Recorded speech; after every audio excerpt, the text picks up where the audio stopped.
नमस्कार दोस्तों, कैसे हो आप सब। स्वागत करता हूं आप सबका एक नए अंक में, एक नए एपिसोड में अपने यूट्यूब चैनल पर स्टोरीज ऑफ बाबा नीम करौली, जहां मैं आप लोगों के साथ शेयर करता हूं बाबा नीम करौली महाराज की जीवनी, उनके कुछ किस्से और कुछ चमत्कार। दोस्तों, कहते हैं कि बाबा नीम करौली महाराज बचपन से ही जो है धार्मिक प्रवृत्ति के प्रति बहुत ज़्यादा आकर्षित थे और कहते हैं कि पूत के पैर पालने में ही दिख जाते हैं।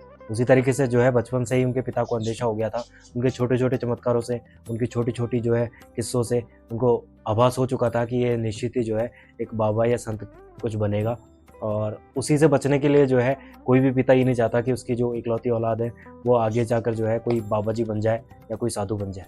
और इसी से बचाने के लिए जो है उनकी बचपन में ही शादी कर दी गई।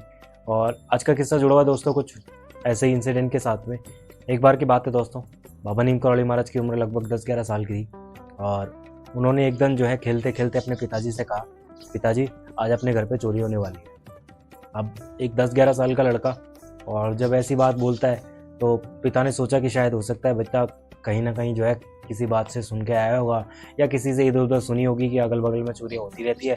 हो सकता है किसी ने बोला होगा, तो शायद हो सकता है उसके मन में वो बात बैठ गई होगी और इसीलिए शायद वो बोल रहा है कि पिताजी आज हो सकता है अपने भी घर पे चोरी होगी। और इसीलिए उन्होंने जो है उसकी बात को अनदेखा कर दिया।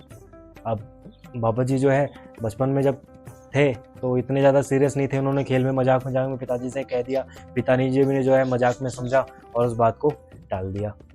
अब कुछ ऐसा हुआ दोस्तों कि तो उसी रात कुछ ऐसा घटित हुआ। बाबा नीम करौली महाराज जो है पड़ोस में अपनी चाची के यहाँ चले गए और पीछे से जो है उनके माता पिता अकेले थे और लगभग अर्धरात्रि का समय था। ये घटना उनके जन्म स्थान की है, अकबरपुर, जहाँ पे नीम करौली महाराज का जन्म हुआ था। उस समय बाबा जी का नाम जो था लक्ष्मी नारायण शर्मा था। तो उस समय जो है वहाँ उनका जन्म हुआ था।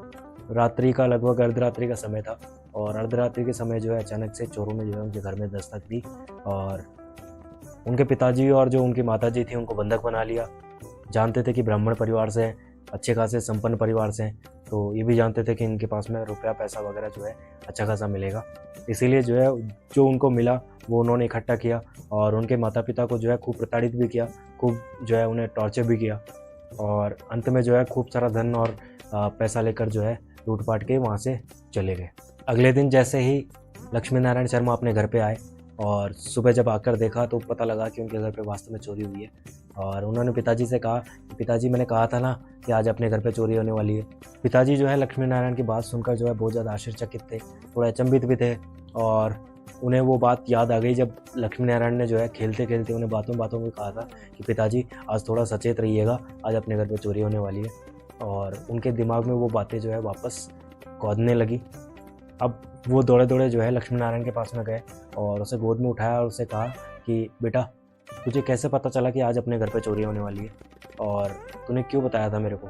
तो लक्ष्मी नारायण उस समय जो है थोड़ा सा बचपन में थे। उन्होंने कहा कि बस मुझे आभास हुआ कि आज अपने घर पे चोरी होने वाली है और इसीलिए मैंने आपको बता दिया।